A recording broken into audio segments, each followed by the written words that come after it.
What's happening in Venezuela right now isn't just politics. It's a spiritual pattern Ellen White identified over a century ago. When injustice becomes a system, God allows the structure to shake, not to punish a nation, but to awaken his people.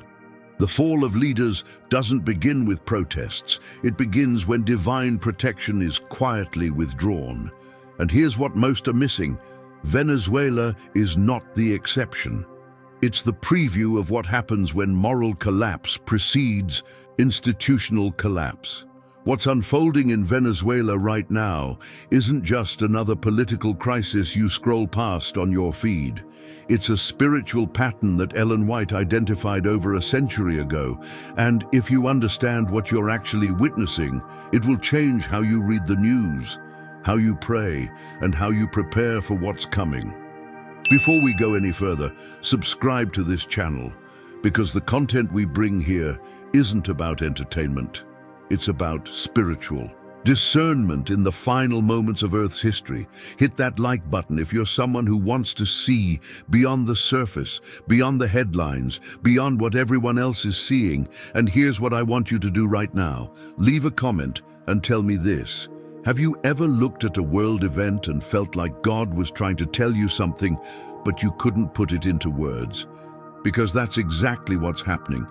You need to stay until the end, because what you'll discover may change the way you see your spiritual life. When a government collapses, most people see politics. When a leader falls, most people see scandal. But Ellen White taught us to see something else entirely. She taught us to see the hand of God moving through history, not with force, but with precision. She taught us that when injustice becomes a system, when corruption becomes a culture, when oppression becomes normalized, God doesn't intervene with miracles. He withdraws his protection.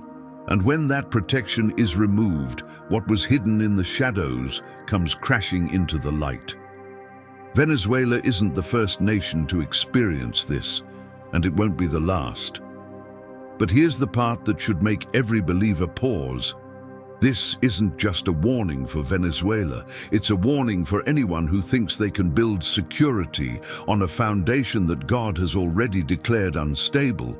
It's a warning for anyone who looks at the world with curiosity instead of conviction. It's a warning for the people of God who are watching from the sidelines thinking this has nothing to do with them. The fall of Nicolas Maduro, whether it happens today, tomorrow, or months from now, is not the story. The story is the principle behind the fall. The story is what God is revealing about how nations rise, how nations fall, and what happens when his people fail to discern the difference between political theater and prophetic fulfillment. Ellen White wrote that no nation falls suddenly. She wrote that collapse is always preceded by moral decay, by the normalization of lies, by the silencing of truth, and by the worship of power instead of principle. She wrote that when these things become entrenched, God allows the structure to shake, not to destroy, but to awaken, not to punish, but to prepare. And the question every believer must ask right now is this: are you awake, or are you still sleeping through the alarm? Here's what most people don't realize. When you see a government in crisis, you're not seeing the beginning of something. You're seeing the end of a process that started years ago, maybe even decades ago. You're seeing the fruit of decisions that were made in secret, of alliances that were formed in darkness, of compromises that were celebrated as progress. And God, in his mercy, allows that fruit to appear publicly so that those with eyes to see can recognize the pattern and avoid repeating it. This is not about taking sides. This is not about supporting one political party over another. This is about understanding that God governs above governments, that he rules over rulers, and that when he removes his hand of protection, even the most powerful systems on earth begin to crumble. Ellen White warned that in the last days, instability would become the norm. She warned that crises would come in waves, that false security would be one of the final deceptions, and that many in the church, would be caught off guard because they were watching the wrong things. They were watching the economy, they were watching elections, they were watching leaders, but they weren't watching their own hearts. They weren't examining their own foundations. They weren't asking the one question that matters most. When everything around me shakes, what am I standing on? Because here's the truth that cuts through all the noise. External collapses are internal warnings. What you see happening in Venezuela is not happening in a vacuum. It's happening as a sign, as a preview, as a prophetic echo of what will happen everywhere when the final shaking begins. And here's where this gets personal. If you're watching this video, you're not here by accident. You're here because something in you knows that what's happening in the world right now is not normal. You're here because you sense that we're living in a moment that demands more than casual observation. You're here because deep down, you know that God is speaking, and you don't want to miss what He's saying. So let me ask you this. Are you going to keep watching the world like it's a movie, or are you going to start preparing like it's a message? Because what comes next in this video will show you exactly how to read the signs, how to respond with faith instead of fear, and how to stand firm when everything around you is falling apart. Let's start with something that needs to be said clearly, because if you miss this, you'll misread everything that follows.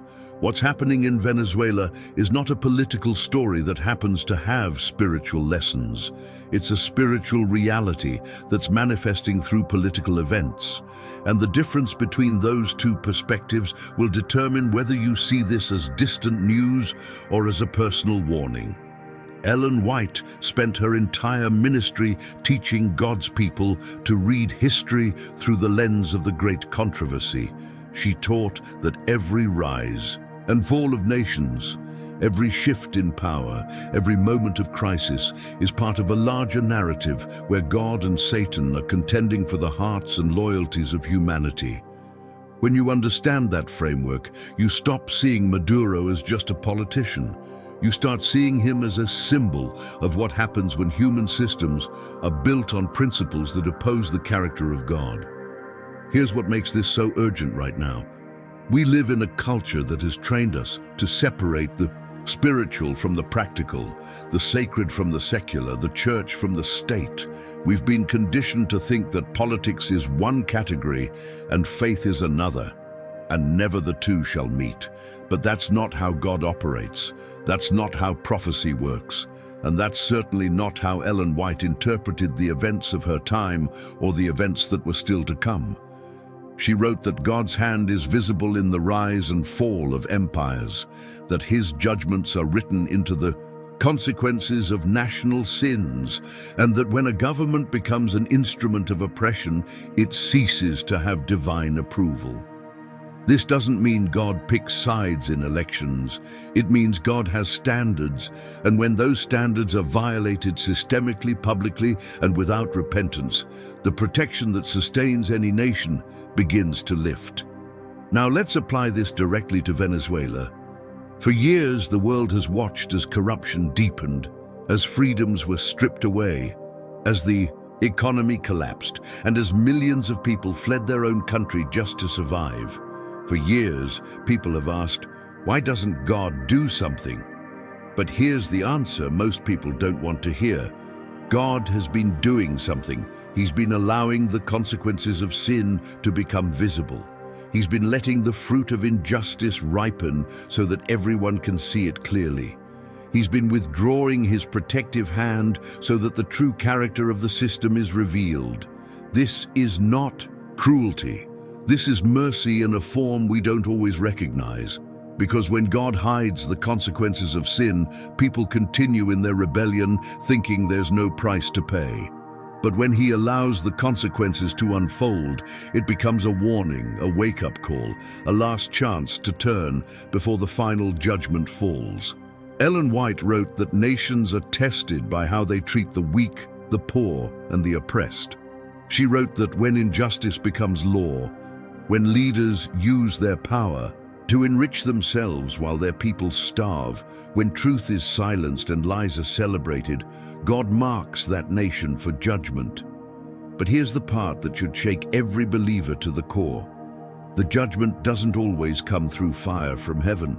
Sometimes it comes through the natural unraveling of what was never meant to stand.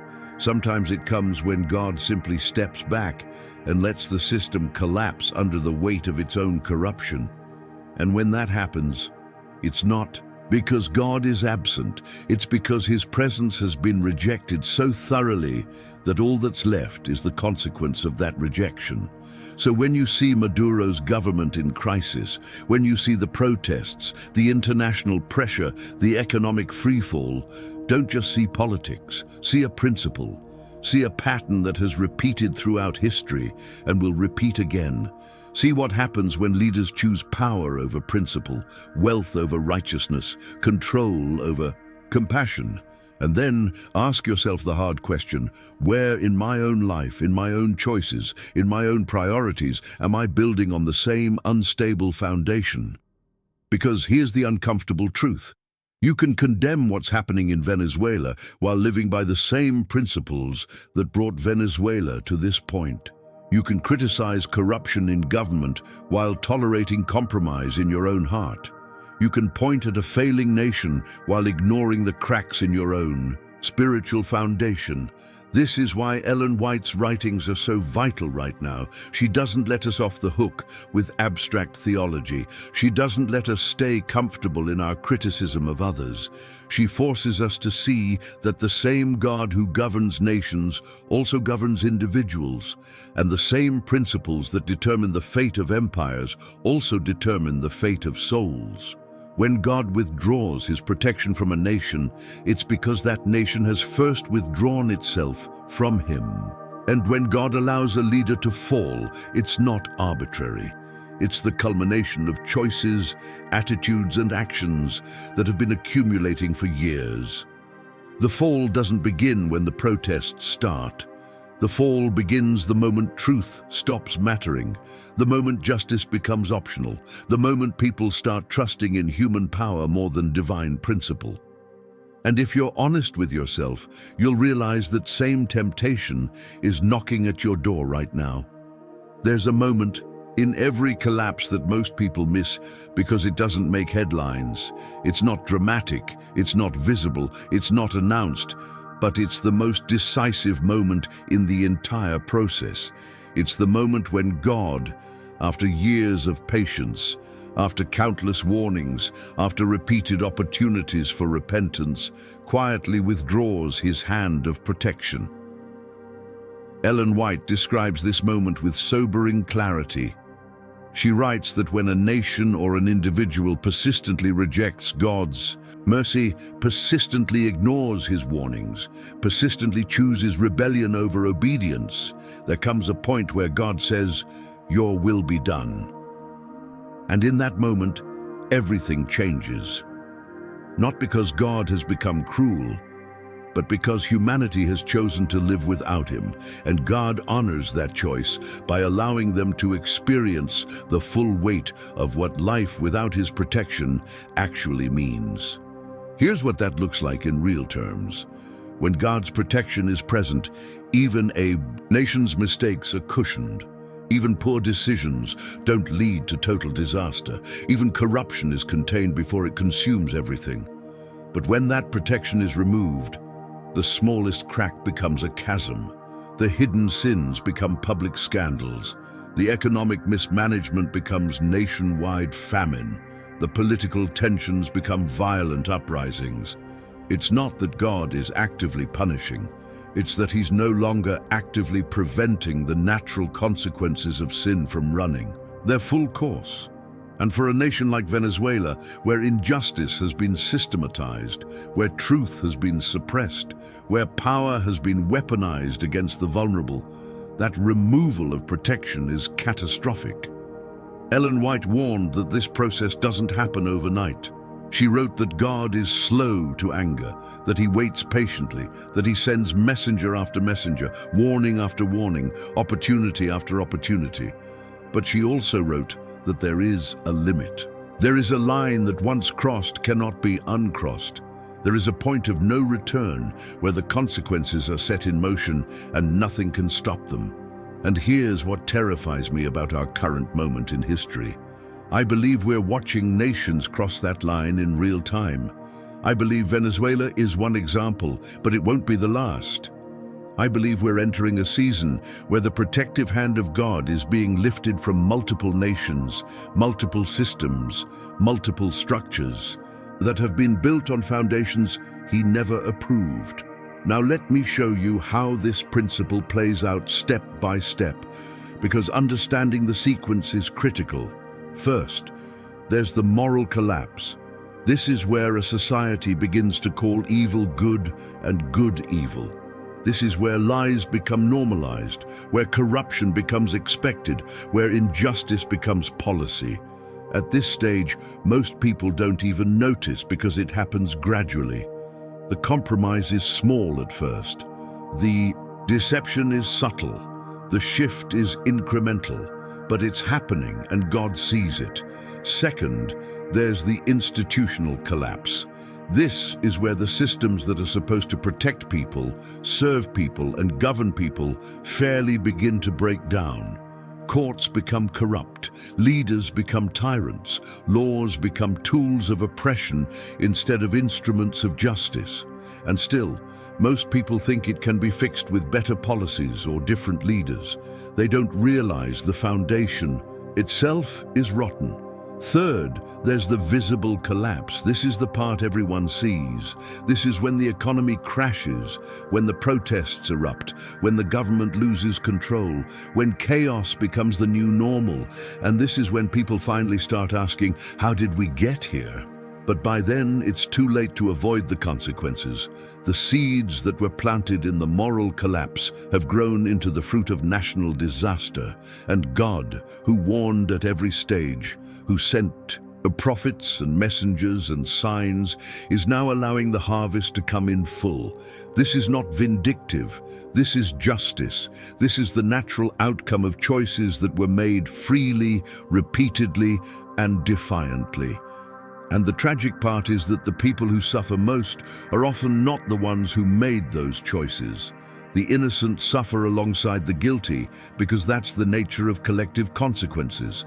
But here's where this becomes deeply personal for every believer watching this video.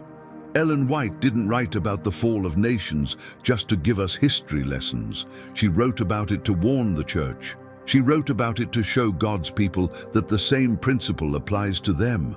When the church compromises with the world, when it tolerates sin in the camp, when it prioritizes comfort over holiness, when it trusts in human institutions more than divine promises, God's protection begins to lift from the church just as it lifts from nations.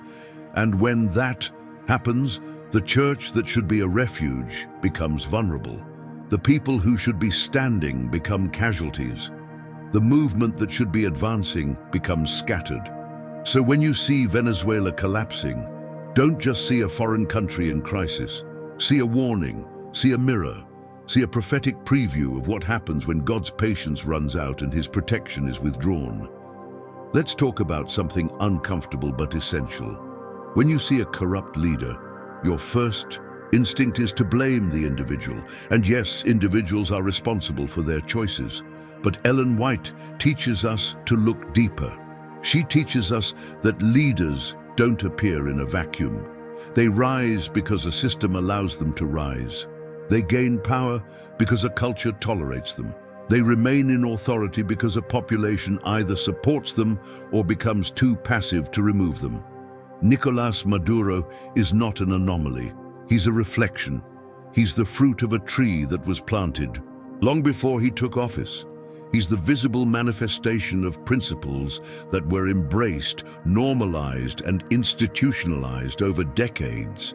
And if you only focus on him, you'll miss the real problem. The real problem is the system that produced him and the spiritual compromise that made that system possible. Ellen White wrote that nations get the leaders they deserve. That's a hard truth, but it's a biblical one. When a nation fears God, seeks righteousness, and values truth, God raises up leaders who reflect those priorities. But when a nation turns away from God, embraces corruption, and tolerates injustice, the leaders who rise will mirror that moral decay. This doesn't mean every individual voted for that leader or supports that leader.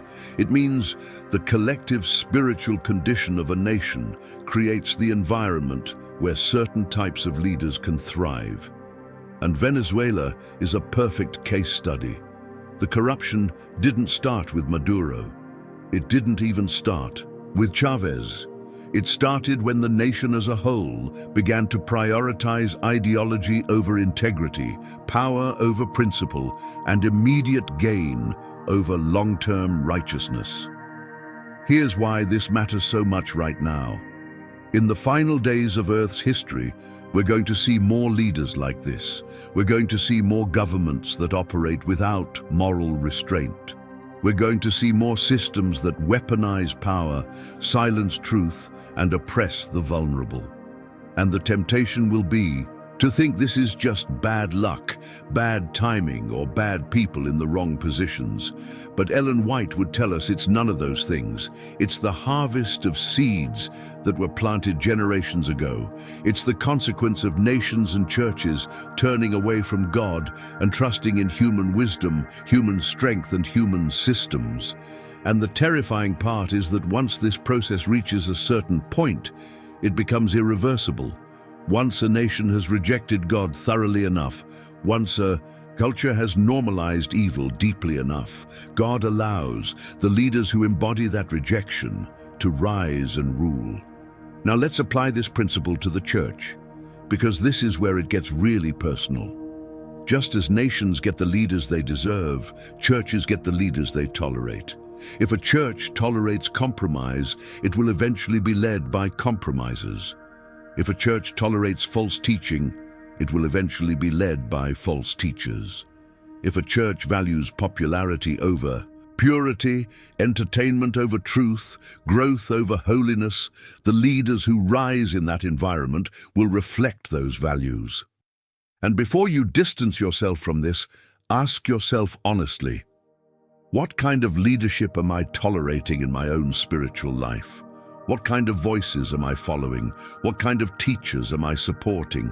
Because the same principle that applies to Venezuela applies to you. The leaders you choose, the voices you trust, the teachings you embrace are all reflecting something about your own spiritual condition. Ellen White warned that in the final crisis, many leaders who seem strong, who seem faithful, who seem anointed, will reveal themselves to be false. She warned that the church would be filled with unconverted members, with leaders who love position more than truth, with influencers who care more about their platform than their principles. And she warned that when the testing time comes, these leaders will lead multitudes astray. So when you see Maduro leading Venezuela into chaos, don't just see a political failure, see a spiritual warning. See what happens when leadership is chosen based on charisma instead of character, on promises instead of principles, on what people want to hear instead of what God has said. And then ask yourself, am I choosing my spiritual leaders the same way Venezuela chose its political leaders? Here's the bottom line. Leaders are mirrors. They reflect what a system values, what a culture tolerates, and what a people are willing to accept. If you don't like what you see in the mirror, the answer isn't to blame the mirror. The answer is to change what's being reflected. And for believers, that means examining our own hearts, our own compromises, our own willingness to tolerate what God has condemned. Because the collapse of Venezuela didn't start in the presidential palace. It started in the hearts of individuals who made small compromises, who stayed silent when they should have spoken, who chose comfort over conviction. And if we're not careful, if we're not vigilant, if we're not willing to examine ourselves with the same scrutiny we apply to others, we'll wake up one day and realize that the same pattern of collapse is unfolding in our own lives, our own churches, our own nations. One of the most dangerous mistakes believers make when watching world events is thinking that what's happening somewhere else could never happen here. When you see Venezuela in crisis, it's easy to think that's their problem, that's their system, that's their culture, that's not relevant to my life. But Ellen White would shatter that illusion immediately. She taught that God doesn't give isolated warnings. He gives universal principles. When one nation falls, it's not just about that nation. It's about the spiritual laws that govern all nations. When one leader is exposed, it's not just about that individual. It's about the character. Flaws that destroy any leader who harbors them. When one system collapses, it's not just about that economy or government. It's about the foundational cracks that will eventually bring down every structure built on the same faulty principles. Venezuela is not an exception. Venezuela is a preview. It's a sign. It's a prophetic demonstration of what happens when the principles Ellen White warned about are ignored on a national scale. And here's what should keep every believer awake at night. The same principles being violated in Venezuela are being violated right now in nations that seem stable, in economies that seem strong, in governments that seem secure. The same moral compromise, the same normalization of corruption, the same silencing of truth, the same worship of power, the same trust in human systems instead of divine guidance. It's all happening. The only difference is the timeline. Some nations are further along in the collapse process than others, but they're all on the same path. They're all heading toward the same destination, and they'll all face the same consequence when God's patience reaches its limit. Ellen White wrote extensively about the fall of nations in the context of Bible prophecy. She pointed to Babylon, to Egypt, to Rome, to every empire that rose with pride and fell in judgment, and she made it clear that the same God who judged those nations is still on the throne, still watching, still weighing the actions of governments and the attitudes of peoples. She wrote that in the last days, instability would become the defining characteristic of global systems. She wrote that nations would be in perplexity, that fear would grip the hearts of leaders, that what seemed secure one day would crumble the next. And she warned that many believers would be caught off guard because they were too focused on their own comfort to pay attention to the signs God was giving them through world events. So let's be very practical here. What are the signs you should be watching for? First, the normalization of lies. When truth becomes negotiable, when facts become optional, when leaders can lie openly without consequence, that's a sign that a nation has crossed a moral threshold. Second, the weaponization of power. When governments use their authority to silence dissent, to punish truth-tellers, to enrich the elite while impoverishing the masses, that's a sign that justice has been abandoned. Third, the collapse of trust. When institutions that are supposed to serve people become corrupt, when courts become political, when media becomes propaganda, when education becomes indoctrination, that's a sign that the foundation is rotting. And fourth, the marginalization of faith. When belief in God is mocked, when biblical values are criminalized, when religious freedom is restricted, that's a sign that a nation has rejected the only foundation that can sustain it. Now ask yourself honestly, how many of those signs do you see in your own nation right now? How many of them do you see in the Western world? How many of them do you see in institutions you once trusted? If you're paying attention, if you're spiritually awake, if you're willing to see beyond the surface, you'll realize that Venezuela is not the exception. It's the early warning. It's the canary in the coal mine. It's the demonstration of what's coming to every nation that walks the same path. And the reason God allows these demonstrations is not to terrify us, but to prepare us. He's showing us the consequences before they become universal.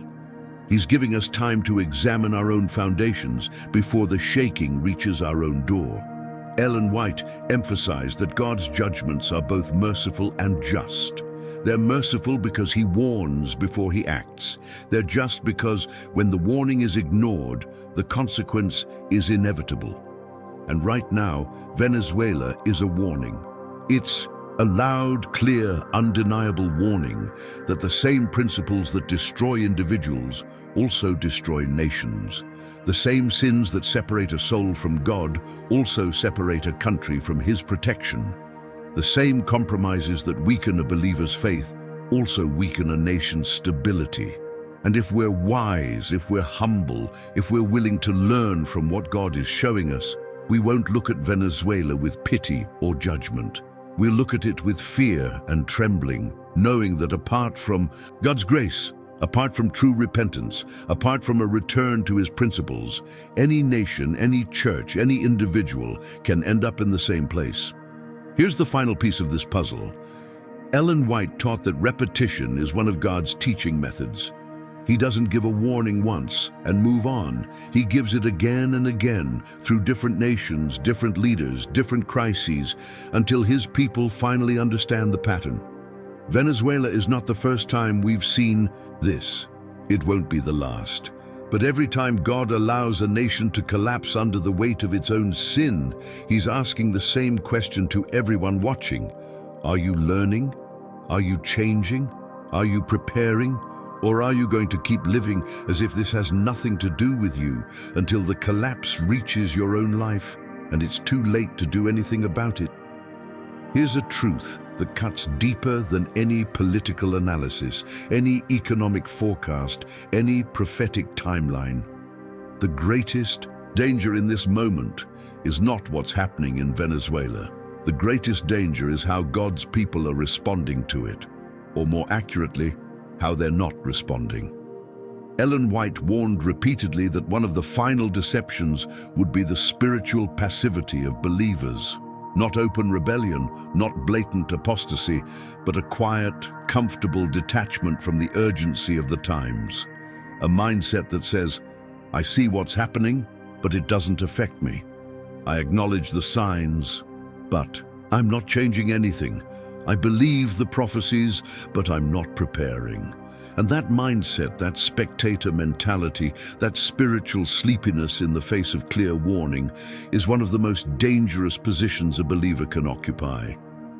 Think about what it means to watch Venezuela's collapse as a spectator. You see the news, you scroll past the headlines. Maybe you feel a moment of pity or concern. Maybe you say a quick prayer, but then you move on. You go back to your routine. You go back to your plans. You go back to your comfort. And you never once ask yourself the hard question, what is God trying to tell me through this? How does this apply to my life? What am I trusting in that's just as unstable as what Venezuela trusted in? Where am I vulnerable in the same ways that nation is vulnerable? Ellen White would tell you that if you're not asking those questions, you're not truly watching. You're just observing. And there's a massive difference between the two. Ellen White wrote that many believers would see the signs of Christ's return, acknowledge them intellectually, but continue living as if nothing was changing. She called this a form of practical atheism. Not a denial of God's existence, but a lifestyle that reflects no real belief in his imminent intervention. She warned that churches would be filled with people who could quote prophecy, who could identify the signs, who could preach about the end times, but whose daily lives showed no evidence that they actually believed what they were saying.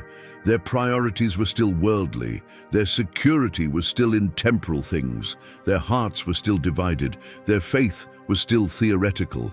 And when the final crisis came, when the testing moment arrived, they would be swept away because their faith had never moved from the head to the heart, from information to transformation. So let's get brutally honest for a moment. If Venezuela's collapse doesn't change anything about how you're living right now, you're not watching. You're spectating. If the instability in the world doesn't drive you to deeper prayer, more serious Bible study, more intentional surrender, more radical dependence on God, you're not awake. You're asleep with your eyes open. And here's what makes this so dangerous. You can be in church every week. You can know all the doctrines. You can look like a faithful believer on the outside.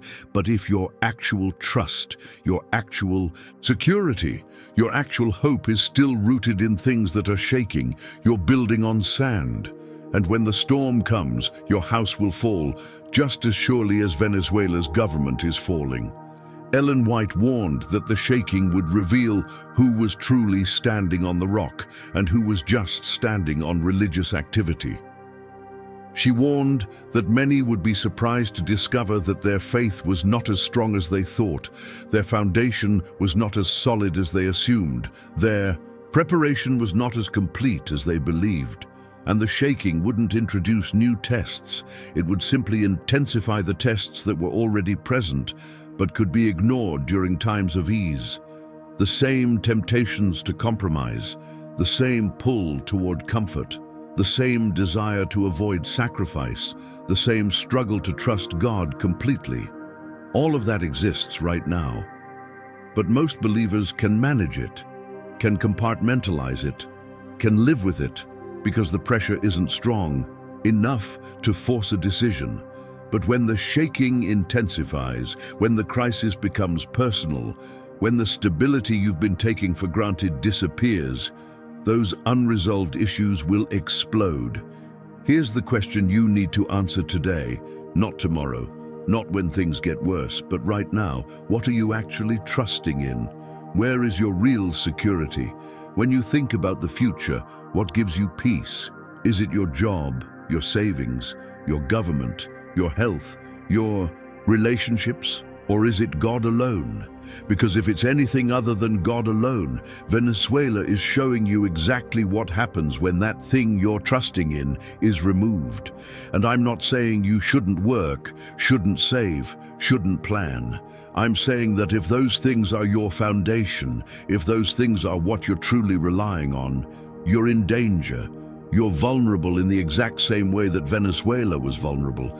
And when God allows the shaking to reach your life, when He allows the things you've been trusting in to be tested, you'll discover very quickly whether your faith is real or theoretical.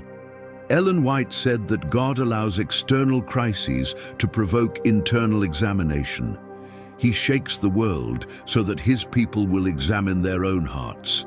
He allows nations to fall so that believers will ask themselves where they're truly standing. The judgment begins with the house of God, not with the world, not with unbelievers, with the church, with you, with me. And the judgment isn't about being perfect, it's about being honest. It's about being willing to see where we're compromised, where we're lukewarm, where we're comfortable, where we're trusting in things God never promised would last. And it's about being willing to change before it's too late. There's a spiritual principle that most believers miss, and missing it costs them everything when the pressure comes. Here it is. What you see collapsing around you is a mirror of what's unstable within you. When you watch a nation fall, when you see an economy crash, when you witness a leader exposed, when you observe systems that seem permanent suddenly crumble, God is not just showing you what's happening out there. He's revealing what needs to be addressed in here, in your heart, in your life, in your walk with Him. Ellen White taught that God uses external events as internal diagnostics. He allows things to shake in the world so that believers can identify what's shaking in their own souls. And the reason so many people are unprepared when crisis comes is because they spent years watching the world fall apart without ever asking what needed to fall apart in their own lives. Let me show you how this works practically. When you see Venezuela's economy collapse, the natural response is to think about financial systems, about currency devaluation, about government mismanagement. But Ellen White would push you deeper. She would ask, what are you trusting in financially? Where is your security? Have you built your life on the assumption that your income will always be stable, that your savings will always be safe, that your economy will always function? Because if you have, Venezuela is showing you what happens when that assumption is shattered. God isn't causing the collapse to punish you. He's allowing it to be visible, so you can see the danger of misplaced trust before it's too late to redirect it. He's giving you time to move your security from temporal things to eternal things, from what can be shaken to what cannot be shaken. When you see a corrupt leader exposed, the natural response is to focus on their sins, their lies, their abuses of power. But Ellen White would push you deeper. She would ask, where in your own life have you compromised truth for convenience? Where have you used your influence, your position, your relationships in ways that served yourself instead of honoring God? Where have you tolerated sin because confronting it was uncomfortable? Because here's the uncomfortable reality. You may not be a national leader, but you're a leader in your sphere of influence. You have a family, you have relationships, you have people who watch your example. And if you're living with unconfessed sin, with hidden compromise, with areas of your life that you've never fully surrendered to God, the exposure of corrupt leaders is God's way of saying, deal with this now, while there's still mercy, before it becomes public judgment. When you see a nation in crisis, with people fleeing, with chaos in the streets, with the complete breakdown of social order, the natural response is relief that it's not happening to you. But Ellen White would push you deeper. She would ask, what would happen to your faith if everything stable in your life was suddenly removed? What if you lost your home, your job, your health, your security? What if you had to flee with nothing but the clothes on your back? What if everything you've been building, everything you've been planning, everything you've been counting on was stripped away overnight? Would your faith survive? Would your trust in God remain? Or would you fall apart because your faith was never tested at that level, never deepened to that degree, never made real through genuine surrender and dependence on God alone? Here's what Ellen White understood that most modern believers have forgotten. God is preparing a people for the greatest crisis in human history. He's preparing them not by making their lives comfortable, but by allowing them to see the consequences of false foundations before they build their own lives on those same foundations. He's showing them what happens when nations trust in human wisdom, when churches trust in popularity, when individuals trust in anything other than Him. And every external collapse is an invitation to internal examination. Every headline is a sermon. Every crisis is a call to repentance. Every shaking in the world is a warning to check your own foundation before the shaking reaches you. So, let me ask you directly, what has God been showing you through world events that you've been ignoring? What warnings have you been seeing that you've been dismissing as irrelevant to your life? What patterns of collapse have you been observing without ever asking if those same patterns exist in your own spiritual walk? Because I guarantee you, if you're honest, if you're willing to look, if you're humble enough to let the Holy Spirit search you, you'll find that the instability you see in the world has a mirror in your own heart. Maybe it's a trust in financial security that's just as misplaced as Venezuela's trust in socialism. Maybe it's a tolerance of compromise that's just as dangerous as the corruption you criticize in leaders. Maybe it's a comfort in the status quo that's just as deceptive as the false peace that preceded every great collapse in history. Ellen White wrote that the final shaking would not introduce new tests, but would intensify the tests that have always been present. The test of trust, the test of obedience, the test of surrender, the test of whether you truly believe what you claim to believe. And the reason external collapses are internal warnings is because God, in His mercy, is giving you time to pass those tests now, in private, in the secret place, before they become public, before they become life or death, before they become eternal. The collapse of Venezuela is not just Venezuela's judgment. It's your warning, it's your opportunity, it's your invitation to examine, to repent, to rebuild on the only foundation that will stand when everything else falls. If you've been paying attention to the world over the last few years, you've felt it. There's a shift happening, an acceleration, a sense that things are unraveling faster than they can be repaired. What used to be stable feels fragile. What used to be predictable feels chaotic. What used to be manageable feels overwhelming. And if you're a believer who knows your Bible, who's studied prophecy, who's read Ellen White's writings, you know exactly what this is. This is not random. This is not coincidence. This is not just a bad season that will pass. This is the prophetic pattern she warned about. This is the increasing instability that marks the final phase of Earth's history. And Venezuela is just one piece of a much larger picture that's coming into focus right before our eyes. Ellen White wrote that in the time of the end, the world would be characterized by uncertainty, by the crumbling of institutions, by the failure of systems that once seemed permanent. She wrote that nation would rise against nation, that economic collapses would become more frequent, that natural disasters would intensify, that moral decay would accelerate, and that the only constant would be change itself. She warned that people would look for security and find none, would search for stability and discover it no longer exists, would cling to what they've always known only to watch it dissolve in their hands. And she made it clear that this wasn't the world spinning out of control. This was God allowing the foundations of human pride and rebellion to shake so that people would finally look up, finally turn to Him, finally recognize that there is no safety outside of His will. Here's what makes this so urgent for believers right now. We're not just seeing one crisis, we're seeing multiple crises converging. Economic instability, political polarization, social unrest, moral confusion, religious persecution, environmental disasters, global pandemics, and each crisis feeds into the next, creating a cascading effect where solutions become impossible, where trust erodes completely, where fear becomes the dominant emotion, even among people who claim to have faith. Ellen White predicted this exact scenario. She warned that the shaking would not be isolated events, but interconnected pressures that would intensify until the whole world was in turmoil.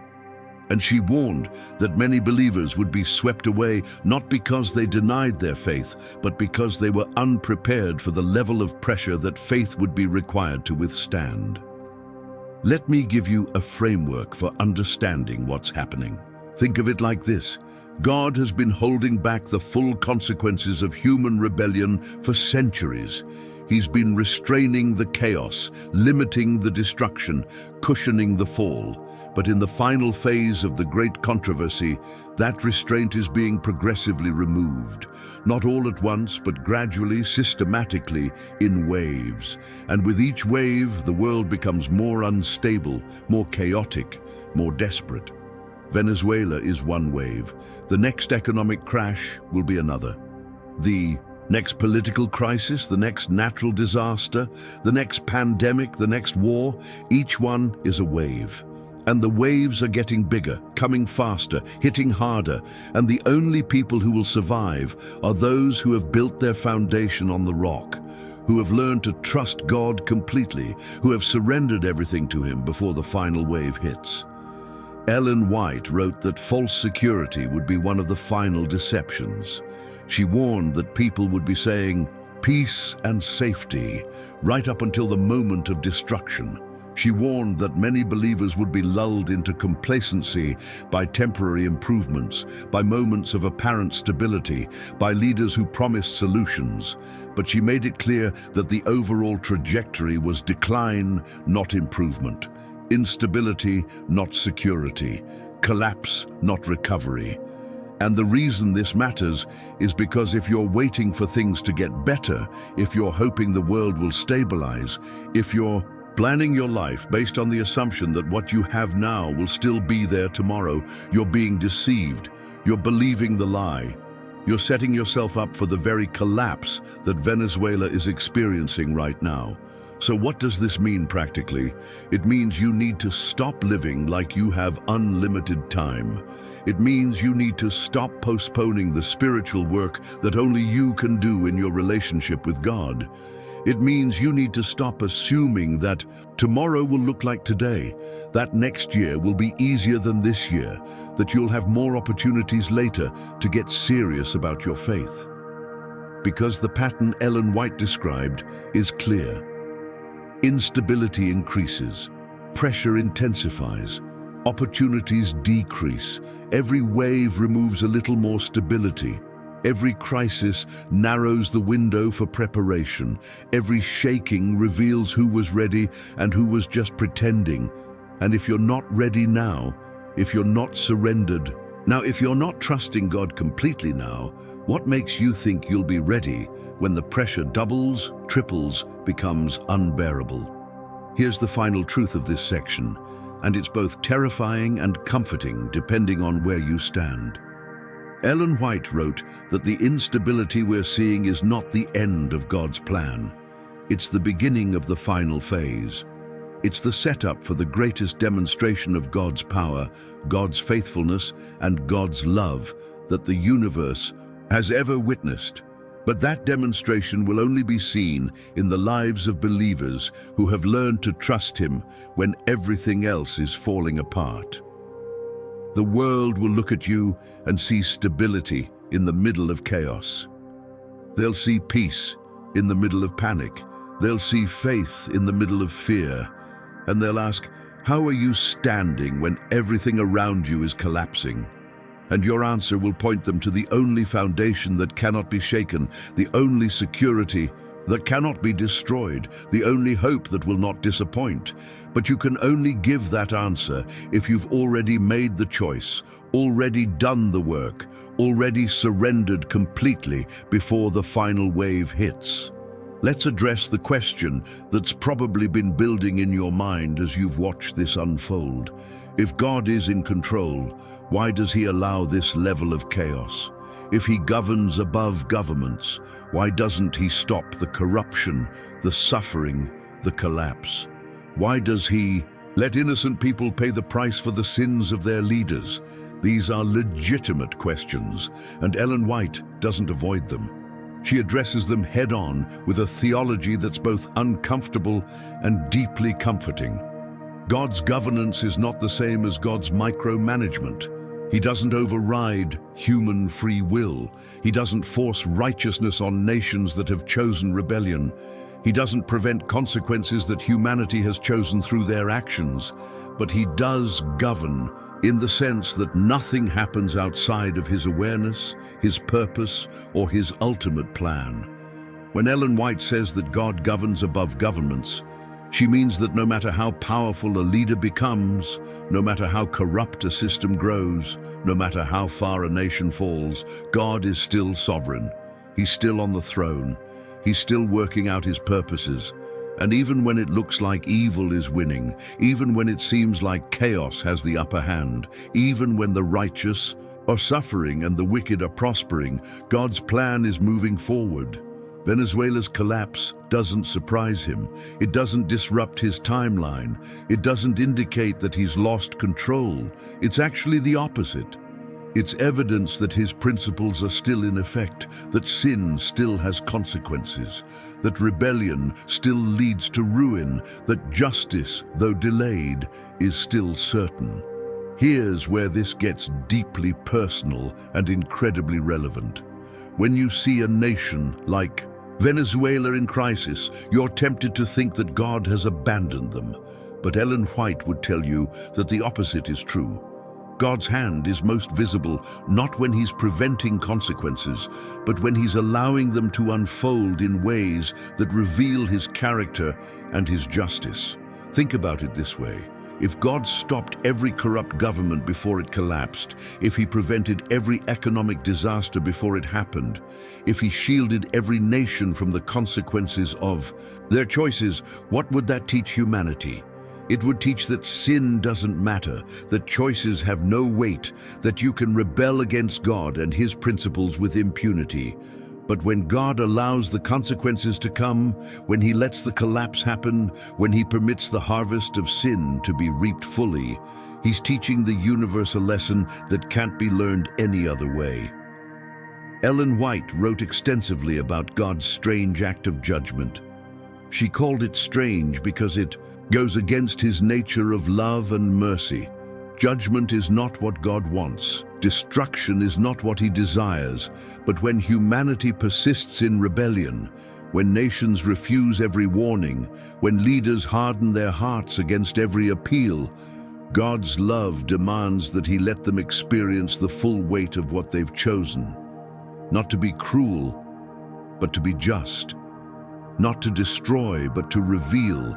Not to punish arbitrarily, but to demonstrate that his laws are not suggestions.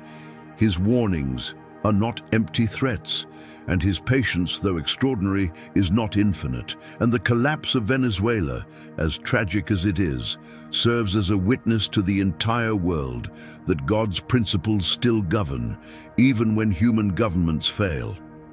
But here's the comfort that needs to be spoken into the fear and confusion you might be feeling. God's governance means that even in the midst of collapse, even in the middle of chaos, even when systems are falling apart, he is still caring for his people. He is still protecting those who trust him. He is still providing for those who depend on him. He is still guiding those who seek his will. Ellen White tells story after story of believers who experienced God's supernatural provision in the middle of national disasters, economic collapses, and political persecutions. Not because they were exempt from the crisis, but because they were sustained through it. Not because they avoided the suffering, but because God's presence made the suffering bearable and even transformative. So when you see Venezuela's government failing, when you watch their economy imploding, when you hear about the suffering of their people, don't make the mistake of thinking God is absent. He's not absent. He's allowing, and there's a massive difference between those two realities. He's allowing the consequences to unfold. He's allowing the collapse to be visible. He's allowing the judgment to come. But he's also sustaining his people in the midst of it. He's also working through the crisis to draw hearts to him. He's also using the chaos to prepare his remnant for the final conflict. And when the dust settles, when the collapse is complete, when the old system is gone, God's people will still be standing. Not because they were stronger, not because they were smarter, not because they had a better plan, but because they trusted in a God who governs even when everything else fails. Ellen White wrote that in the final crisis, every earthly support would be removed, governments would fail, economies would collapse, social structures would dissolve, and in that moment, God's people would discover what it means to depend on him alone. They would experience his governance in a way that's impossible to experience when human systems are still functioning. They would see his provision, his protection, his power in ways that defy natural explanation. And the world would witness a demonstration of God's faithfulness that would serve as the final appeal, the last invitation, the ultimate testimony before the close of probation. But that demonstration can only happen if God's people learn now, in smaller crises like Venezuela, to trust him when systems fail. Because if you can't trust him when someone else's government collapses, how will you trust him when your own does? There's a critical distinction that must be made clear, because if you miss this, you'll either fall into paralyzing fear or dangerous complacency. And both are deadly. Ellen White's warnings about the end times, about collapsing nations, about the final crisis, were never meant to generate panic. They were meant to produce preparation. There's a massive difference between being afraid and being alert, between being anxious and being watchful, between being paralyzed by fear and being motivated by faith. And right now, as you process everything we've discussed about Venezuela, about instability, about the shaking that's coming, you have to make a choice about how you're going to respond. Are you going to let this information drive you into fear, or are you going to let it drive you into vigilant, faith-filled preparation? Ellen White wrote that fear is one of Satan's most effective weapons against believers. He uses it to paralyze, to discourage, to cause people to make rash decisions or to give up entirely. When you're afraid, you can't think clearly. You can't hear God's voice. You can't follow His leading. You become reactive instead of responsive, driven by emotion instead of guided by the Spirit. And that's exactly where the enemy wants you. But vigilance is different. Vigilance is calm, focused, spiritually alert awareness. It's knowing what's coming and preparing accordingly. It's seeing the signs and responding with faith instead of fear.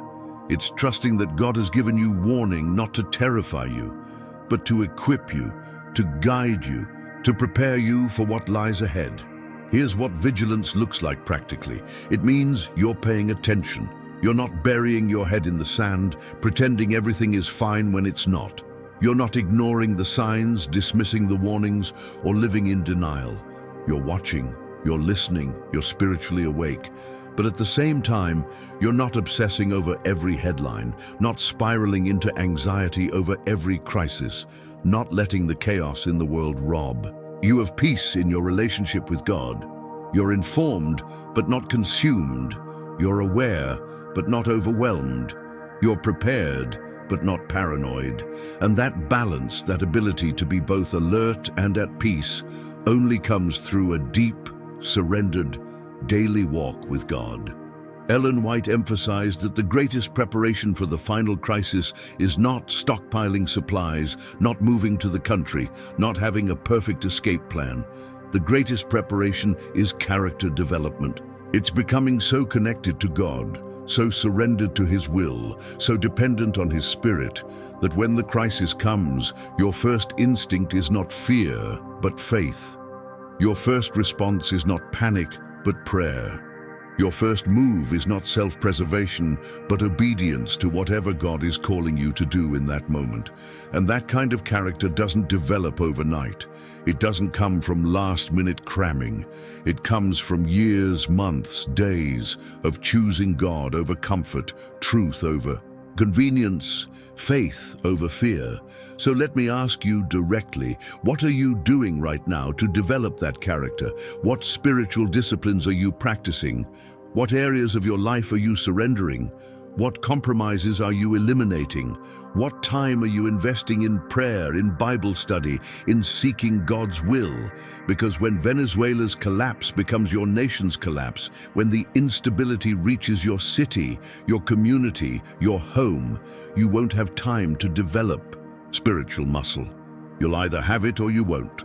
You'll either be ready or you won't. You'll either stand or you'll fall. And the difference won't be determined by how much you knew intellectually about the end times. It will be determined by how deeply you've learned to trust God experientially in the everyday challenges leading up to the end times. Ellen White wrote that God's call in the last days is not to fear, but to vigilance, not to anxiety, but to action, not to despair, but to dependence. She wrote that the same God who has led His people through every crisis in history is still leading, still guiding, still providing. She wrote that no matter how dark it gets, no matter how unstable the world becomes, no matter how intense the pressure, God's people can have peace. Not because they're exempt from the trials, but because they're sustained through them. Not because they avoid the shaking, but because they're standing on the rock that cannot be shaken. And that peace, that confidence, that unshakable trust is the testimony the world needs to see in the final hours of Earth's history. Here's the final truth of this section. The vigilance God calls you to is not about being the most informed person in the room. It's not about having the best analysis of current events. It's not about predicting exactly how things will unfold. The vigilance God calls you to is spiritual. It's about keeping your heart tender, your conscience clear, your faith active, your love pure. It's about staying so close to God that you can hear His voice above the noise of the world. It's about being so surrendered that you can follow His leading even when it doesn't make sense to anyone else. And it's about being so filled with His Spirit that when others look at you in the middle of chaos, they don't see fear. They see faith. They don't see panic. They see peace. And they're drawn to the God who makes that kind of stability possible when everything else is falling apart. Let me tell you something that might make you uncomfortable, but you need to hear it. You don't have to wait for a global economic collapse to know if your foundation is solid. You don't have to wait for your nation to fall apart to discover if you're truly trusting God. You don't have to wait for persecution or crisis to find out if your faith is real. Your foundation is being tested right now, today, in the small decisions, the daily choices, the quiet moments when no one is watching. And how you're responding to the minor pressures in your life right now is a perfect indicator of how you'll respond to the major pressures that are coming. Ellen White taught that God tests in small ways before He allows large trials. And if you're failing the small tests, you're not ready for what's ahead. Think about it this way. How do you respond when your plans get disrupted? When your finances get tight? When your health gets shaky? When your relationships get strained? When your comfort gets challenged? Do you immediately turn to God, or do you turn to worry? Do you trust His provision, or do you scramble to fix things yourself? Do you surrender control, or do you tighten your grip? Because those responses, those reflexes, those instincts reveal what you're actually trusting in. They reveal where your foundation actually is. And if you're honest with yourself, you already know whether you're standing on the rock or standing on something much less stable. Ellen White wrote that many believers live with a false sense of security because they've never been truly tested. Their faith has never been challenged at a level that exposed its weaknesses. Their trust has never been stretched to the point where it had to be real or it would break. Their surrender has never cost them anything significant, so they think they're ready. They think they're prepared. They think they're standing firm. But they're not. They're standing on sand, and they don't know it because the storm hasn't hit yet. And when it does, when the pressure comes, when the testing intensifies, they're going to discover that what they thought was faith was just religious activity. What they thought was trust was just optimism. What they thought was surrender was just convenience. Here's what I want you to understand. Venezuela's collapse is not just Venezuela's test. It's yours. God is allowing you to see what happens when foundations crumble so that you'll examine your own foundation before it's too late to rebuild. He's showing you the consequence of misplaced trust so that you'll redirect your trust while there's still time. He's demonstrating what happens when people build their lives on things that can be shaken so that you'll have the wisdom, the humility, and the urgency to build on what cannot be shaken. And if you're watching Venezuela with pity, but not with self-examination, if you're criticizing their failures but not confronting your own, if you're feeling superior instead of sobered, you've missed the entire point of the warning. Let me get painfully specific. What are you trusting in right now that Venezuela was trusting in before their collapse? Financial stability, government systems, economic growth, social security, job security, your retirement plan, your health insurance, your ability to manage and control your life. Because all of those things can be removed. All of those things can collapse. All of those things can disappear overnight. And when they do, if they were your foundation, you'll fall with them. But if your foundation is God alone, if your security is in His promises, if your trust is in His character, if your peace comes from His presence, then when everything else is shaken, you'll still be standing. Ellen White wrote that the final shaking would strip away everything that can be removed so that only what cannot be shaken remains. And she made it clear that this includes not just external systems, but internal idols. Not just governments and economies, but the things you've been trusting in that you've never admitted were idols. The comfort you've been clinging to, the control you've been maintaining, the security you've been building, the reputation you've been protecting, the approval you've been seeking. All of it will be tested, all of it will be shaken, and anything that's competing with God for first place in your heart will be exposed and removed, not to destroy you, but to purify you, not to punish you, but to prepare you, not to take away what you need, but to reveal what you've been trusting in that was never going to last. So here's what I'm asking you to do right now before we move to the conclusion. Stop and honestly examine your foundation. Ask yourself, if I lost everything tomorrow, if every earthly support was removed, if I had nothing left, but God, would that be enough? Would my faith survive? Would my trust hold? Would my peace remain? And if the answer is anything other than a confident yes, then you have work to do. You have surrendering to do. You have trusting to learn. You have a foundation to rebuild. And the good news is you still have time. God is still giving you opportunity. The crisis hasn't reached you yet. The collapse is still happening somewhere else. But that window is closing. And when it closes, when the test comes, when your foundation is shaken, it will be too late to prepare. You'll either be ready or you won't. And that decision is being made right now, in this moment, by what you choose to do with this warning. We've come to the end of this message, but if you've been truly listening, if you've allowed the Spirit to speak through these words, you know this is not an ending. This is a beginning. This is a call. This is a moment of decision that will echo into eternity. What's happening in Venezuela is not a distant news story that has nothing to do with your life. It's a prophetic sign, a spiritual warning, a divine opportunity for you to examine where you're standing, what you're trusting, and whether you're prepared for what Ellen White called the most solemn period in Earth's history. And the question that should be burning in your heart right now is not, what's going to happen to Venezuela? The question is, what needs to change in me? Ellen White spent her entire ministry preparing God's people for the final crisis.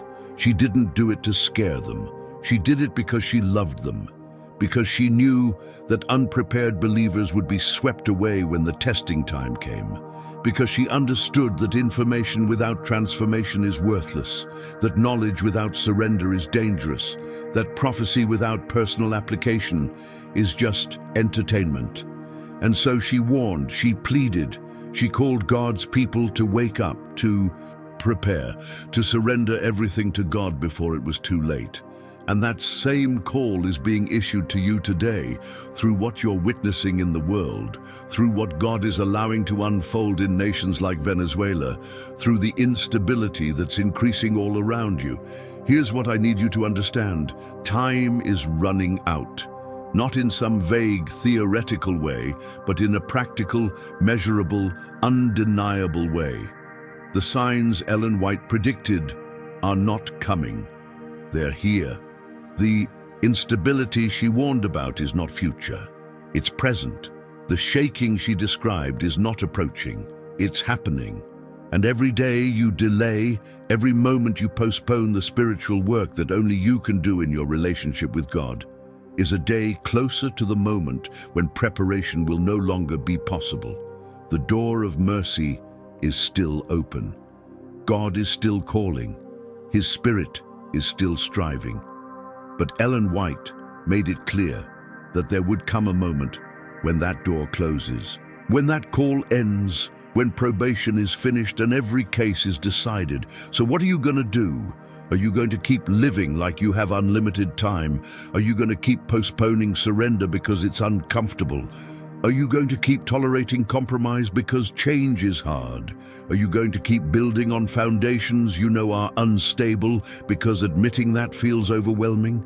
Or are you going to respond to this warning the way God intended? With humility, with urgency, with complete surrender, with radical trust, with a willingness to let go of everything that's competing with Him for first place in your life. because that's what he's asking for.